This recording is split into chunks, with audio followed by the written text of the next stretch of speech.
السلام علیکم لسنرز، شروع کرتے ہیں آج کی سٹوریز اللہ کا بابرکت نام لے کر جو انتہائی عالی رتبہ اور بہت جلیل القدر ہے۔ آئی ہوپ میرے سبھی لسنرز بالکل ٹھیک ہوں گے۔ اور آج وقاص احمد کی برتھ ڈے ہے جو کہ یو کے سے میرے ساتھ سٹوری شیئر کرتے ہیں، تو وقاص کو میری طرف سے اور میرے سبھی لسنرز کی طرف سے بہت بہت سالگرہ کا دن مبارک ہو اور ایسی کئی برتھ ڈے آپ کی زندگی میں ہے، آمین۔ اور شروع کرتے ہیں آج کی سٹوریز۔ یہ کہانی وقاص نے شیئر کیا ہے یو کے سے۔ وقاص کہتے ہیں کہ میرا ایک فرینڈ ہے صادق جو کہ پاکستان چکوال میں رہتا ہے، انہی کی زندگی کا یہ واقعہ ہے، اور یہ واقعہ میں آپ کو صادق کی زبانی سناؤں گا۔ میں چکوال کا رہنے والا ہوں اور بیکری کا کاروبار کرتا ہوں۔ 2 سال پہلے میری زندگی میں ایک عجیب و غریب واقعہ پیش آیا جس سے میں بہت زیادہ ڈر گیا تھا۔ واقعہ کچھ اس طرح میری زندگی میں پیش آیا کہ ایک دن میں بیکری کے اوپر کام کر رہا تھا۔ اتفاقاً جس جگہ پر وہ بیکری ہے وہاں پر دکانیں تو ہیں لیکن لوگ بہت جلدی ان دکانوں کو بند کر دیتے ہیں۔ اکثر ہم لوگوں کی بیکری لیٹ ہی بند ہوتی ہے، کافی سنسان جگہ ہے وہ۔ میں بیکری پر کام کر رہا تھا، اچانک سے 2 بچے بیکری کے اندر داخل ہوئے اور مجھے کہنے لگے کہ ہمیں چکن پیٹیز دے دو۔ میں نے ان بچوں کو دیکھا تو مجھے تھوڑا سا شک بھی ہو گیا۔ میں نے ان بچوں سے کہا کہ تم لوگوں کی مما کدھر ہے؟ تم لوگوں کے ساتھ کوئی بڑا آیا ہے؟ جس پہ انہوں نے کہا ہمارے ساتھ ہماری مما آئی ہیں، آپ ہمیں جلدی سے چکن پیٹیز دے دو۔ میں نے انہیں چکن پیٹیز دیے اور یہ کہا کہ چلو مجھے اپنی مما دکھاؤ، میں انہی کے سامنے تم لوگوں کو دوں گا۔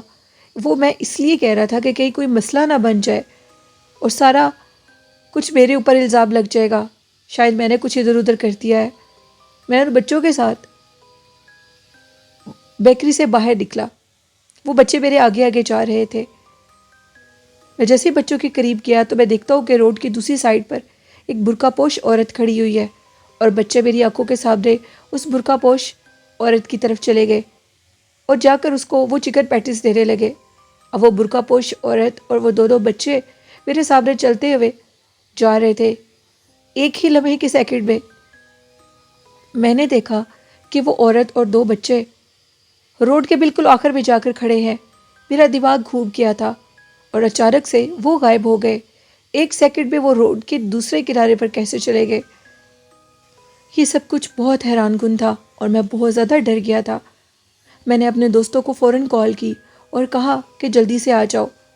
میں نے بیکری کو بند کیا اور خود روڈ پر کھڑا ہو گیا۔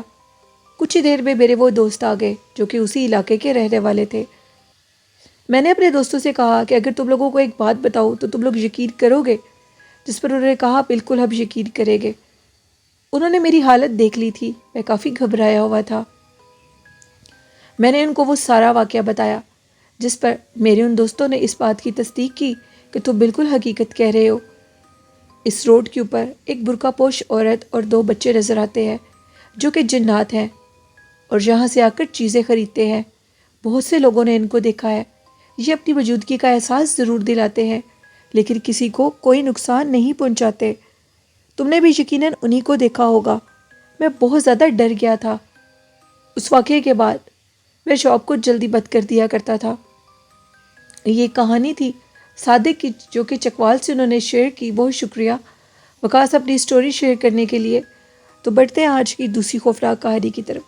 یہ کہانی مراد نے شیئر کی ہے کوٹ مومن سے۔ مراد کہتے ہیں کہ آج سے 30-40 سال پہلے کی بات ہے۔ ہم لوگوں کے ایک بڑے بزرگ تھے جو کہ کوٹ مومن کے اس گاؤں میں ٹیچر تھے۔ ان وقتوں میں اسکول بہت کم ہوا کرتے تھے۔ آپ اس بات کا اندازہ ادھر سے لگا لیں کہ اس بات کو 40 سال تو تقریباً گزر چکے ہیں۔ اسکول بہت کم تھے گاؤں میں۔ ہم لوگوں کے وہ جو بزرگ تھے گاؤں کے، وہ بچوں کو خود پڑھانے کا کام کرتے تھے، ان کو تعلیم کا بہت شوق تھا اور وہ غریبوں کے بچوں کو، امیروں کے بچوں کو خود تعلیم دینا چاہتے تھے۔ ان وقتوں میں کہا جاتا ہے کہ گاؤں کے اندر بہت بڑا ایک برگد کا پیڑ تھا جس کے نیچے انہوں نے اپنی چیئر ڈالی ہوتی تھی اور آگے بچے بیٹھ کر پڑھ رہے ہوتے تھے۔ ان کا نام اللہ دیتا تھا۔ اللہ دیتا یہ کہتے تھے کہ میرا یہ انکشاف ہے کہ میرے پاس جنات کے بچے بھی پڑھنے کے لیے آتے ہیں۔ وہ ایک نیک بزرگ تھے اور ان کی بات کوئی چھٹلا نہیں سکتا تھا۔ وہ بالکل سچ کہہ رہے تھے۔ ان کے پاس جنات آیا کرتے تھے اور وہ جنات باقاعدہ طور پر ان سے تعلیم لیتے تھے۔ وہ دنیاوی اور آخرت کی تعلیم یعنی قرآن پاک کی بھی تعلیم دیتے تھے۔ قرآن پاک کی تلاوت بھی بچوں کو کرواتے تھے۔ ان کا یہ انکشاف تھا کہ ایک دن میں بچوں کو پڑھا رہا تھا۔ پہلے مجھے یہ محسوس ہوا کہ جیسے کسی نے درخت کے اوپر سے پتھر مارا ہو۔ تھوڑی ہی دیر کے بعد مجھے پیچھے سے سلام کی آواز آئی۔ میں نے پیچھے سے پلٹ کے دیکھا تو ایک نوجوان شخص کھڑا ہوا تھا۔ اس نے مجھے سلام کیا اور مجھے کہا کہ ہمیں آپ سے کچھ بات کرنی ہے۔ وہ میرے پاس آیا اور میں نے اس کو بیٹھنے کا کہا۔ میں نے اس کو چیئر دی لیکن وہ چیئر پر نہیں بیٹھا اور یہ کہنے لگا کہ آپ استاد محترم ہیں، اس لیے میں آپ کے ساتھ نہیں بیٹھ سکتا، اور وہ میرے قدموں میں آ کر بیٹھ گیا۔ مجھے یہ کہنے لگا کہ آپ بہت اچھی تعلیم دیتے ہیں، دنیاوی بھی اور آخرت کی بھی۔ میں کچھ سمجھا نہیں ہوں۔ انہوں نے کہا کہ میں آپ سے تعلیم حاصل کرنا چاہتا ہوں۔ میں بہت حیران ہوا اور یہ سوچنے لگا کہ یہ اس عمر میں تعلیم حاصل کرنا چاہتا ہے، اس کی عمر تو کافی بڑی ہو چکی ہے۔ اس نے کہا کہ تعلیم کا جو شوق ہے وہ کسی بھی عمر میں آ سکتا ہے۔ میں کافی حیران ہوا کہ یہ بات تو میں نے اپنے دل میں سوچی تھی، اس کو کیسے پتہ لگ گیا۔ اس نے مجھے کہا کہ میں آپ سے تعلیم حاصل کروں گا، مجھے آپ کا پڑھانا بہت اچھا لگتا ہے۔ آج سے پہلے اس نوجوان کو کبھی نہیں دیکھا گیا تھا۔ اللہ دیتا ان سے کہنے لگا کہ ٹھیک ہے، میں تمہیں تعلیم دینے کے لیے تیار ہوں۔ صبح 8 بجے آ جایا کرنا اور 3 بجے تمہیں چھٹی مل جایا کرے گی۔ اس نے کہا ٹھیک ہے، میں آ جایا کروں گا۔ 8 بجے اللہ دیتا اسی برگد کے پیڑ کے نیچے پہنچ جایا کرتے تھے۔ قریب میں ایک گھر تھا جہاں سے ان کی کرسی کو اٹھا کر ادھر صاف ستھرا کر کے رکھ دیا جاتا تھا، لیکن اس دن وہ کرسی اسی گھر کے اندر سے اسی لڑکے نے اٹھائی اور اس کو صاف کر کے وہ پہلے سے اپنے استاد محترم کے انتظار میں کھڑا ہوا تھا۔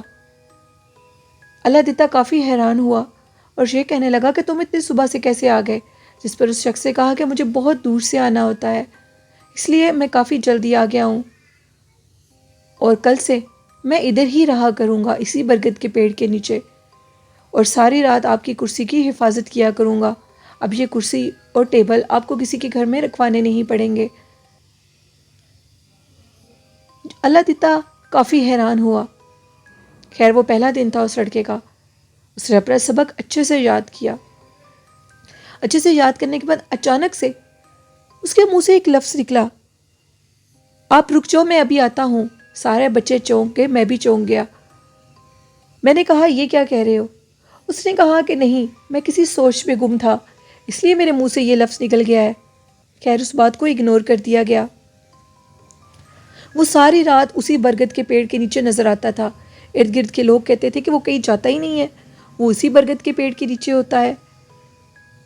خیر جو اللہ دیتا تھا، جو کہ ٹیچر تھا، اس کو اس چیز کا شک ہونے لگا۔ اس نے ابھی اس شک کے متعلق کسی کو کچھ نہیں بتایا۔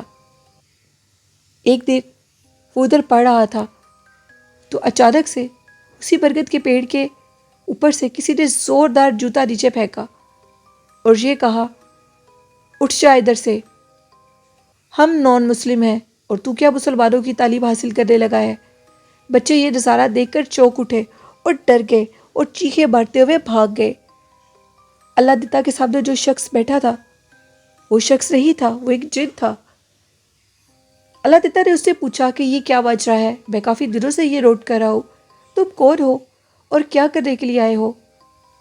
اللہ دیتا نے دوسری دفعہ کافی غصے سے پوچھا، جس پر اس نے کہا کہ میں ایک جن ہوں اور ایک نان مسلم فیملی سے تعلق رکھتا ہوں۔ آپ جو قرآن پاک کا سبق دیتے ہیں وہ مجھے بہت اچھا لگتا تھا، میرے دل کو آپ کی قرآن پاک کی تلاوت چھو جاتی تھی۔ میں نے یہ ارادہ کیا کہ میں آپ سے پہلے تعلیم حاصل کروں گا اور پھر اس کے بعد مسلمان ہو جاؤں گا، جس پہ میرے والدین کو یہ چیز ناگوارا گزری اور انہوں نے مجھے آپ کے سامنے مارنا شروع کر دیا۔ وہ اس لیے کہ ان کو پتہ لگ جائے کہ میں ایک جن ہوں اور نان مسلم ہوں، لیکن میں یہ اعلان کرنا چاہتا ہوں کہ میں مسلمان ہونا چاہتا ہوں اور آپ کے ہاتھوں ہی کلمہ پڑھنا چاہتا ہوں۔ وہ کافی نیک بزرگ تھے، مراد کہتے ہیں، آج تک ان کے متعلق یہ بات مشہور ہے۔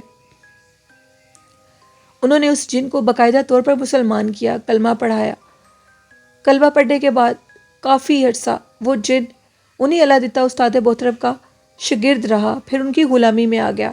پھر وہ لوگوں کے سامنے سے اوجھل ہو جاتا تھا، کیونکہ گاؤں میں کافی لوگوں کو پتہ لگ گیا تھا کہ وہ ایک جن ہے، جس کی وجہ سے گاؤں کے لوگ بہت زیادہ ڈرنے لگے تھے۔ بچے، بوڑھے، جوان سبھی ڈرتے تھے۔ انہوں نے اللہ دتا استاد محترم سے یہ کہا کہ آپ اس جن کو کہے کہ یہ ادھر سے چلا جائے۔ اس جن نے یہ کہا کہ میں ان سے بہت محبت کرتا ہوں، ایون کہ آپ کے گاؤں کے سبھی لوگوں سے محبت کرتا ہوں، میں کسی کو کوئی نقصان نہیں دوں گا، لیکن مجھے میرے استاد محترم سے دور مت کریں۔ لیکن گاؤں والے کے بہت ضد پر جب اللہ دتا کی بیماری سے کچھ دن پہلے، ان کی وفات سے کچھ دن پہلے اللہ دتا ان کو چھوڑ کر چلا گیا، لیکن غائبی طور پر ان کے ساتھ ہی ہوتا تھا، لوگوں کے سامنے آنا چھوڑ گیا، تو کچھ ہی دنوں میں اللہ دتا استاد محترم کی ڈیتھ ہو گئی۔ آج تک ان کے گھر کے اندر سے عجیب و غریب آوازیں آتی ہے۔ آج تک وہ پیڑ ادھر ہی ہے، اور کہا جاتا ہے کہ اس پیڑ کے اوپر آج بھی اس جن کو دیکھا جاتا ہے۔ جداد کی عمریں بہت بڑی ہوتی ہے، اس لڑکے کو آج بھی دیکھا جاتا ہے۔ یہ کہانی تھی مراد کی، جو کہ کوٹ محمد سے انہوں نے شیئر کی۔ بہت شکریہ مراد اپنی سٹوری شیئر کرنے کے لیے۔ یہ تھی آج کی خوفناک کہانی ہے۔ لسنرز، کیسی لگی آپ کو؟ اپنا فیڈ بیک ضرور دیجیے گا، اور والدہ جیسی خوبصورت نعمت کی قدر کریں۔ قرآن پاک، نماز اور درود شریف کو اپنی زندگی کا حصہ بنا لیں تو آپ ضرور کامیاب ہوں گے۔ رمضان شریف جیسی خوبصورت نعمت کا فائدہ اٹھائیں، عبادت کریں۔ اللہ پاک ہم سب کی ساری دعائیں قبول کرے۔ میرے اس چینل نیلم وائس آفیشیل کو سپورٹ کریں، چینل کو سبسکرائب کر کے۔ اپنی ہوسٹ نیلم یاسین کو اجازت دیجیے، دعاؤں میں یاد رکھیے گا۔ اللہ حافظ۔